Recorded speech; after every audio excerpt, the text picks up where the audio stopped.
বাংলার নতুন অধ্যায় শুরু হয়েছে।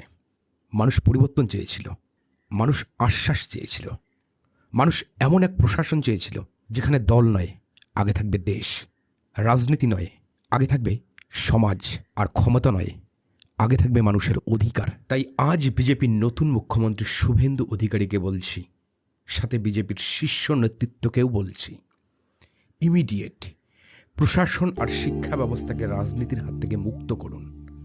কারণ আমরা গত কয়েক বছরে দেখেছি, অপরাধ যখন সাধারণ মানুষের ঘরে আগুন লাগিয়েছে, তখন শাসক দলের অনেক নেতা আইনের ঊর্ধ্বে উঠে গিয়েছিল। ক্রাইম হয়েছে, দুর্নীতি হয়েছে, সাধারণ মানুষ বিচার চেয়েছে, কিন্তু প্রশাসনের একটা বড় অংশ তখন নীরব থেকেছে। এই নীরবতা একটা গণতন্ত্রের জন্য সবচেয়ে ভয়ঙ্কর সংকেত।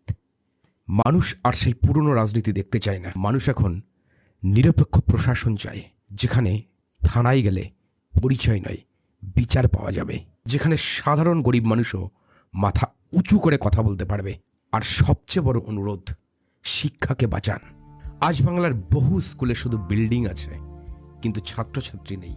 ক্লাসরুম আছে, কিন্তু পড়াশোনার পরিবেশ নেই। অনেক শিক্ষকের চেয়ে রাজনৈতিক কর্মীতে বেশি পরিণত হয়েছেন। স্কুলের ভেতরে জ্ঞানের আলো কমে গেছে, বাইরের রাজনৈতিক প্রভাব বেড়ে গেছে। একটা রাজ্যকে শেষ করতে হলে শিক্ষাকে ধ্বংস করলেই যথেষ্ট। আর একটা রাজ্যকে বিশ্ব দরবারে দাঁড় করাতে গেলে শিক্ষাকেই শক্তিশালী করতে হবে।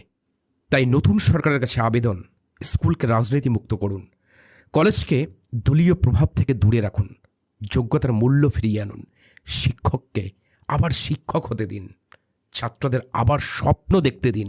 মনে রাখবেন, ক্ষমতা কখনো চিরস্থায়ী নয়।